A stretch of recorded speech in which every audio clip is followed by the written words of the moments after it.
Good morning all my dear student of class intermediate. प्यारे बच्चों, आज हम लोग ग्रामर में सिंथेसिस पार्ट 14 का अध्ययन करेंगे, जिसमें लेक्चर 1 हम डिलीवर करेंगे आपको। तो प्यारे बच्चों, आज हम लोग use of adverb clause to make complex sentence, complex sentence का निर्माण करने के लिए आज हम लोग एडवर्ब क्लॉज का प्रयोग करेंगे। बात समझ में आई बेटा? जैसा कि हम लोग अपने पूर्व क्लास में पढ़ चुके हैं कि एडवर्ब क्लॉज आपका एक सबऑर्डिनेट क्लॉज होता है, आश्रित क्लॉज होता है, अर्थात वह अपने अर्थ को प्रकट करने के लिए प्रिंसिपल क्लॉज पर आश्रित होता है। बात समझ में आई? तो बेटा, अगर हम एडवर्ब क्लॉज पढ़ रहे हैं तो एडवर्ब क्लॉज क्या है, ठीक ना? ये सबसे पहले बात होनी चाहिए। तो लिखिएगा एडवर्ब क्लॉज।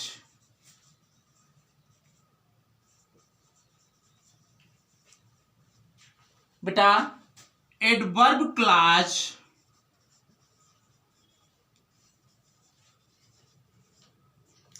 कॉम्प्लेक्स सेंटेंस में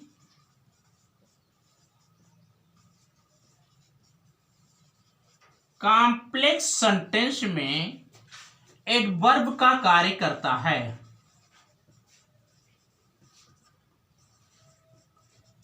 एडवर्ब का कार्य करता है, अर्थात प्रिंसिपल क्लॉज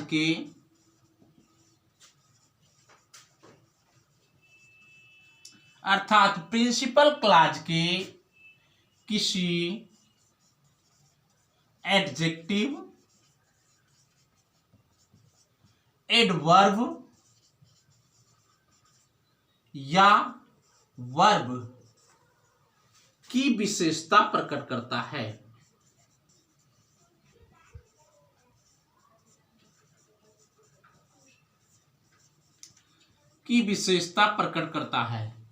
बेटा, कभी कभी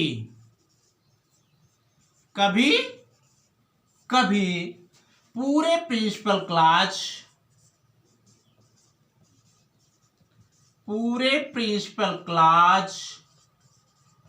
की विशेषता प्रकट करता है।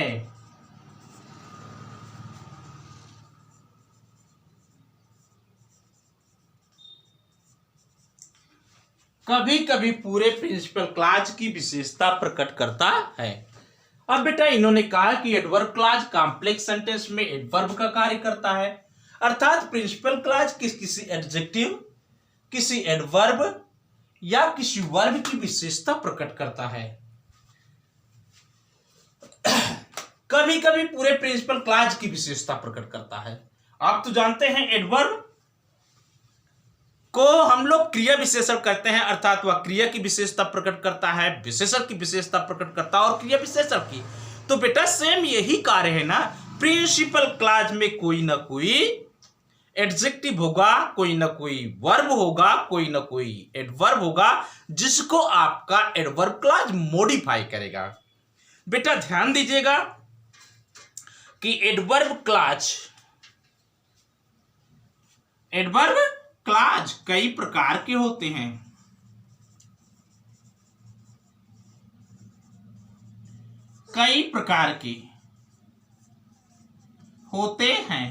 बेटा, हमने यहां पर कई प्रकार लिख दिया, ठीक है ना? लेकिन बेटा, आपको इसमें 9 प्रकार पढ़ना है, तो एक एक प्रकार पढ़ते चलेंगे और उनके कंजंक्शन देखते चलेंगे। तो पहला है एडवर्ब ऑफ टाइम।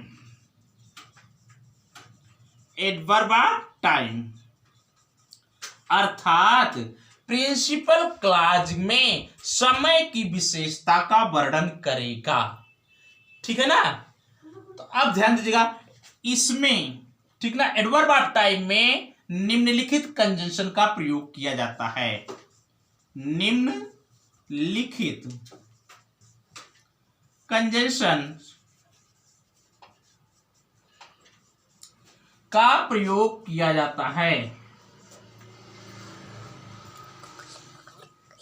किया जाता है। बात समझ में आ रही है? एडवर्ब ऑफ टाइम में निम्नलिखित कंजंक्शन का प्रयोग किया जाता है। आपको विभिन्न कंजंक्शन मिलेंगे बेटा। देखिए ध्यान दीजिएगा कि कई प्रकार, जैसे इसमें adverb of time, adverb of place, adverb of manner, adverb of reason, adverb of का कंट्रास्ट, एडवर्ब ऑफ कंपैरिजन, इस प्रकार से 9 प्रकार के आप एडवर्ब का प्रयोग करेंगे। तो बेटा इसमें हम लोग कंजंक्शन क्या देखते हैं? इसमें कंजंक्शन देख लीजिए वेन का अर्थ होता है जब। अब बेटा एज सून एज का अर्थ होता है ज्यों ही, ठीक है ना। नो सूनर देन, बेटा बीच में क्लाज लिखा जाएगा। बात समझ में आ रही है? वेन इवर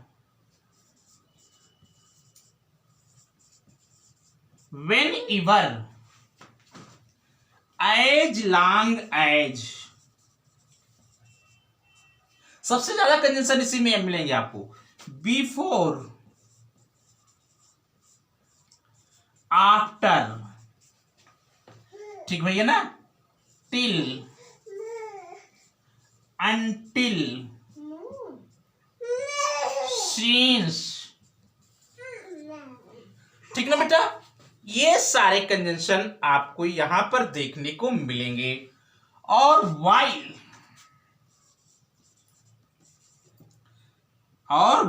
ठीक है ना। आप इसको अपनी नोटबुक में तुरंत लिखिए ताकि हम लोग आगे बढ़ें।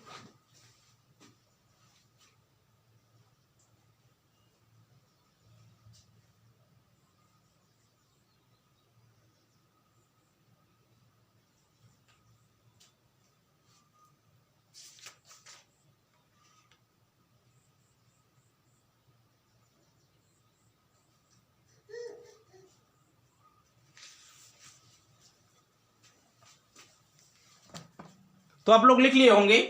आइए फिर मिटाते हैं। अगर नहीं लिख पाए हो तो आप स्क्रीनशॉट ले लीजिएगा।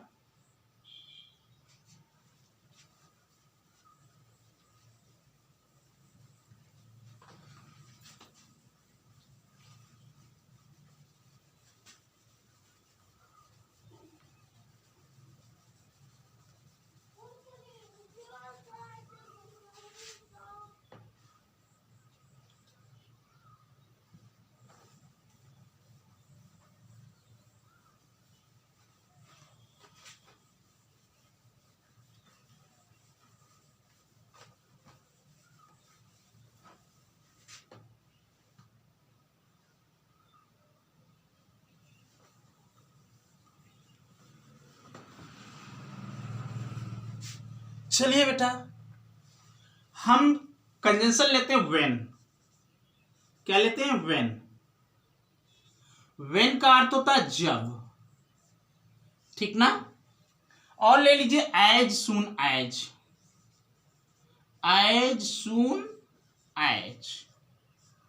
का अर्थ होता है ज्यों ही,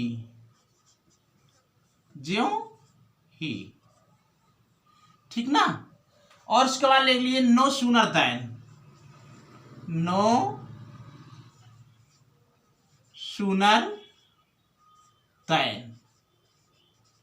बेटा नो सूनर का कि जैसे कहा जाता है no sooner he see the tiger, जैसे ही, क्या आएगा बेटा?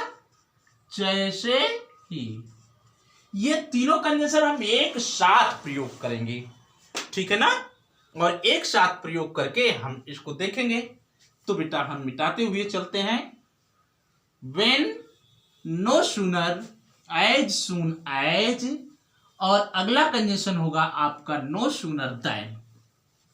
तीनों आपके सामने हैं और तीनों को हम लोग प्रयोग में लेकर के चलते हैं, ठीक है ना।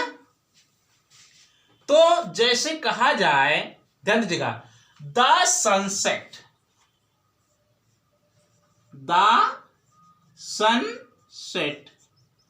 B return home, the sunset be returned home. दो सिंपल सेंटेंस हैं। सूरज बैठ गया और हम घर वापस आ गए। तो बेटा ये कहा जा सकता है जब सूरज बैठा तो हम घर आ गए, ज्यों ही सूरज बैठा हम घर आ गए, जैसे ही सूरज बैठा हम घर आ गए। बात एकदम सही है। तो बेटा कहा जा सकता है जब सूरज बैठा बी रिटर्न हो। ठीक ना। आप देखो इसको ऐसे लिख सकते हैं, बी रिटर्न्ड होम। हम घर वापस आ गए व्हेन द सन सेट, जब सूरज बैठा। या बेटा when the sun set comma be return home, जब सूरज बैठा तब हम घर वापस आ गए। बेटा एज सुन एज ऐसा भी आप कर सकते हैं, when the sun set comma be returned home. हम घर वापस आ गए। इसमें बेटा कोई दिक्कत नहीं है। ये अगर एडवर्ब क्लास पहले लग रहा तो कम लगेगा, ये व्हेन के अनुसार। अब यही वाक्य हम लोग पुनः बदलते हैं, as soon as the sun set, ज्यों ही सूर्य बैठा कमा बी रिटर्न्ड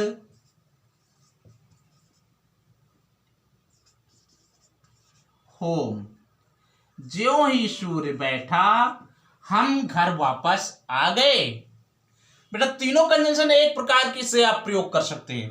आइए बेटा नो सूनर की थोड़ी विशेषता है। पहले नो सूनर आएगा। क्या आएगा? नो सूनर आएगा। नो सूनर के बाद बेटा हेल्पिंग वर्ब आएगा। हेल्पिंग वर्ब बाद सब्जेक्ट, फिर शेष क्लाज आएगा, फिर दोनों क्लाज के बीच में दायने लगेगा, फिर आपका अगला क्लाज लग जाएगा। कौन सा? Principal clause. तो यही वाक्य हम लोग बदल देते हैं, यही सेम वाक्य बदलते हैं। नो सूनर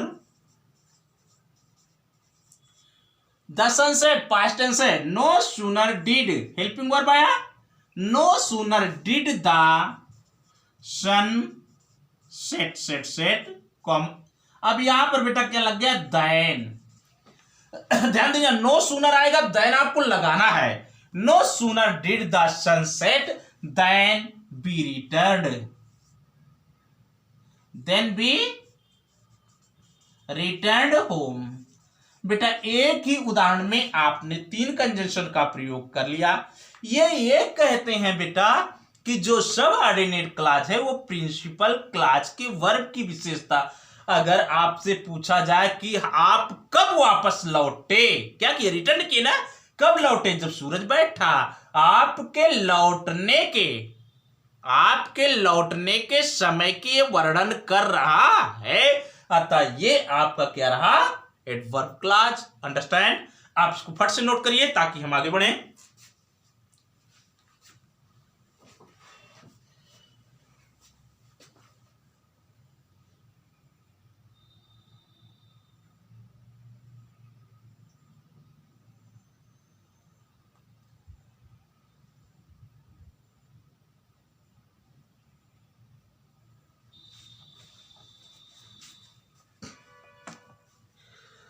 बेटा हम लोग अगला कंजंक्शन अपना ले लेते हैं। हमारा अगला कंजंक्शन है व्हेन एवर। व्हेन एवर का हिंदी अर्थ होगा बेटा जब कभी। जब कभी मैं पढ़ने बैठता हूं बिजली चली जाती है। ठीक भैया ना। जैसे उदाहरण है, आई वांट टू गो, मैं जाना चाहता हूं। The child began, the child begins to cry, CRY। जब देखो बेटा, आई वॉन्ट टू गो, मैं जाना चाहता हूं, द चाइल्ड बिगिन क्राई, और बच्चा रोना शुरू कर देता है। आपका दूसरा कंजंक्शन है बेटा, देख रहे हैं यहां पर कंजंक्शन 3 है साथ में, यहां पर दूसरा है व्हेन एवर, ध्यान देते रहिएगा। तो बेटा ये कहता है जब कभी मैं जाना चाहता हूं, बच्चा रोना शुरू कर देता है। ऐड कर दीजिए, the child begins to cry whenever I want to go। जब कभी मैं जाना चाहता हूं, बच्चा रोना प्रारंभ कर देता है। जब कभी मैं जाना चाहता हूं, बच्चा रोना प्रारंभ कर देता है। बेटा आगे बढ़े, चलिए। तो हमने आपके 4 कंजंक्शन को धड़ाम कर दिया, और मुझे उम्मीद है कि आपको इससे लाभ हो रहा होगा। बेटा ध्यान देते रहिएगा, हमने आपके 4 कंजंक्शन गिरा दिए। आइए अब आप लीजिए व्हेन, वाइल। वाइल ले लीजिए। वाइल माने होता है जिस समय,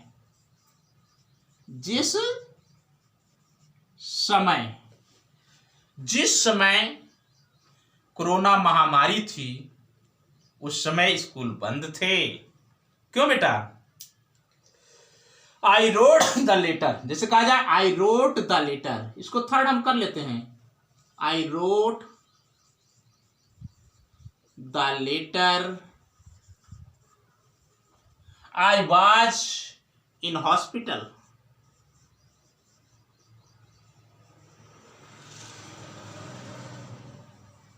मैं अस्पताल में था, मैंने पत्र लिखा।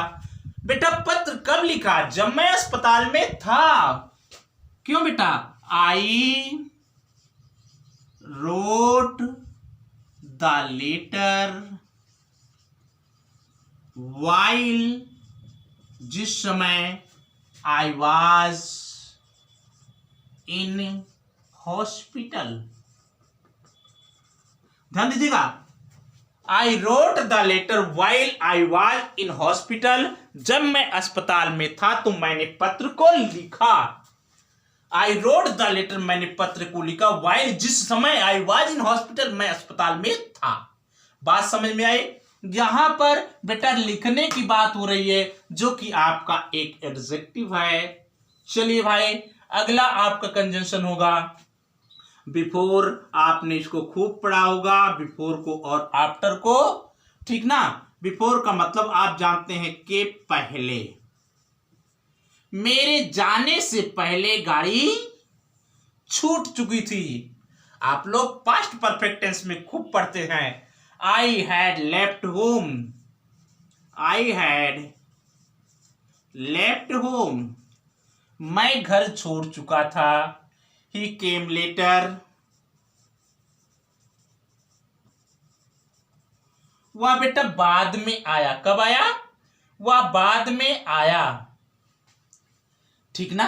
अब यहां पर बेटा ये past indefinite, sorry past perfect tense, ये पास्ट इंडिफिनिट टेंस, तो आप जानते ही हैं कि कंजंक्शन बिफोर कहां लगेगा? कंजंक्शन बिफोर पास्ट इंडिफिनिट से पहले लगेगा।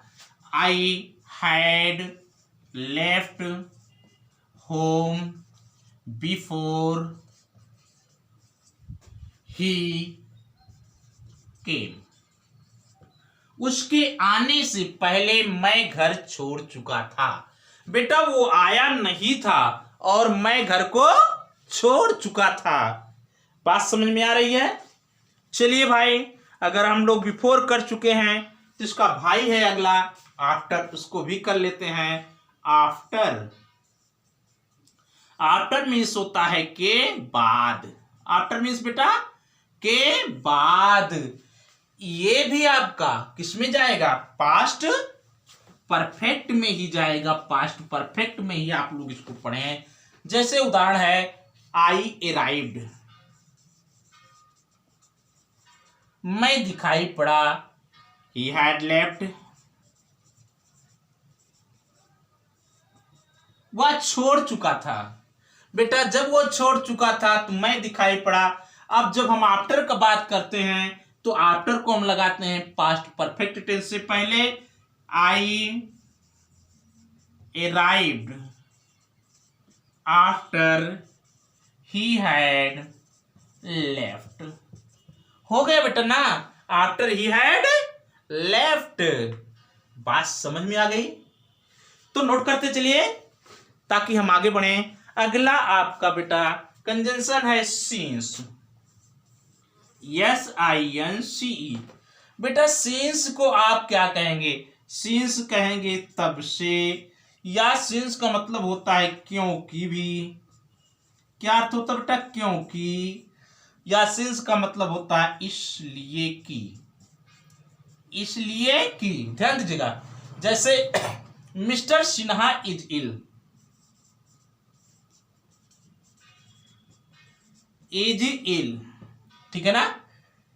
ही can not attend the meeting, he can not attend the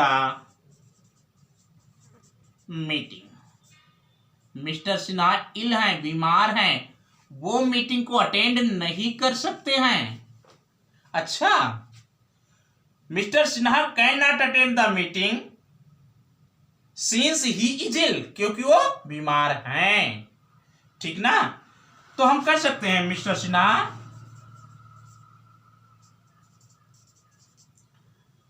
can not attend the meeting since he is ill। Mister Sinha can not attend the meeting since he is ill. बेटा mister Sinha meeting को attend नहीं कर सकते क्योंकि वो बीमार हैं। ध्यान दीजिएगा इस पर। चलिए हम लोग बेटा देखते हैं टिल और अनटिल को, ठीक ना। टिल और अनटिल, तो हम इसको मिटा दें, क्योंकि मिटा करके ही हम आगे बढ़ेंगे तभी अच्छा होगा। बेटा आप लोग नोट कर लीजिए, अगर दिक्कत होगी तो स्क्रीनशॉट ले लिया करिए ताकि आपको वीडियो मिल सके।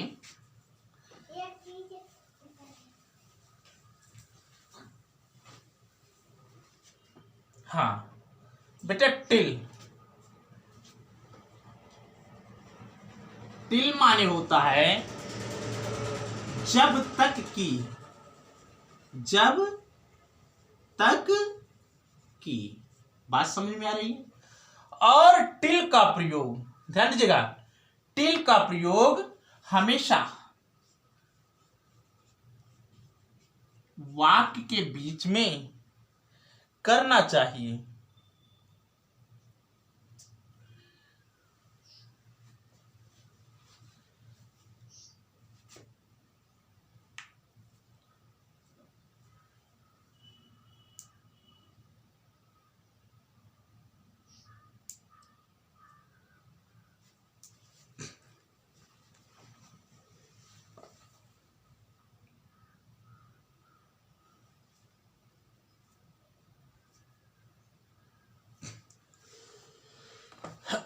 हाँ बेटा ध्यान दीजिएगा, यहां पर टिल का अर्थ होता है जब तक की, ठीक ना।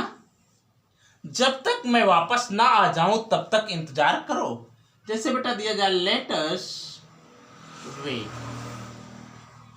हमें इंतजार करना चाहिए। द रेन स्टॉप, जब तक कि बरसात ना रुक जाए। अब तो मिल गया आपको। Let us wait till the rain stops. ध्यान दीजिए बेटा, लेट अस वेट, हमें प्रतीक्षा करनी चाहिए। हमें क्या करना चाहिए? प्रतीक्षा करनी, टिल द रेन स्टॉप, जब तक कि बरसात नहीं रुक जाती। और बेटा अनटिल होगा टिल का विलोम जब तक कि नहीं, जब तक कि नहीं। ध्यान देते रहिएगा, अनटिल का मतलब होगा जब तक कि नहीं। जैसे I told him to stay, मैंने उससे रुकने के लिए कहा। आई रिटर्न, मैंने बेटा उसे रुकने के लिए कहा। I told him to stay until I return, जब तक कि मैं वापस नहीं आऊं, ठीक ना, तब तक तुम रुकिए। I told him to stay, मैंने उसे ठहरने के लिए कहा जब तक कि मैं वापस ना आ जाऊं। मैंने उससे ठहरने के लिए कहा जब तक कि मैं वापस ना आ जाऊं।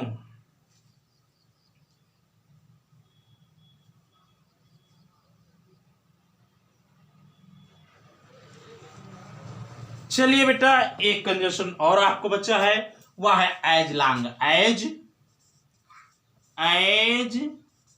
लॉन्ग एज, जब तक, जब तक, इसका अर्थ होता है जब तक। तो बेटा जैसे कहा जाए, you can keep the book,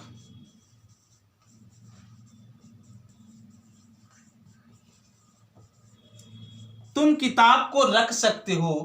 you like, जब तक चाहो बेटा, जब तक चाहो तब तक तुम किताब को रख सकते हो। You can keep the book as long as you like, आप किताब को तब तक रख सकते हैं जब तक कि आप चाहें।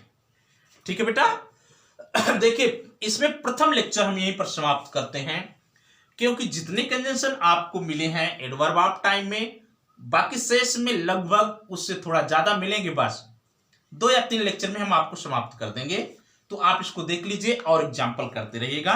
कल हम लोग adverb of place, adverb of reason, adverb of contrast, adverb of comparison, adverb of manner आदि का अध्ययन करेंगे। तब तक के लिए मैं आपसे अलविदा लूंगा। पढ़िए, उदाहरण को देखिए बेटा। अगर आपको दिक्कत हो तो कृपया मुझसे संपर्क करिए, मैं आपकी सहायता जरूर करूंगा। Thanks for watching the video. नए बच्चे मेरे चैनल को जरूर सब्सक्राइब करें। वीडियो अच्छा लगे तो लाइक जरूर करिएगा और शेयर करते रहिए मित्रों में।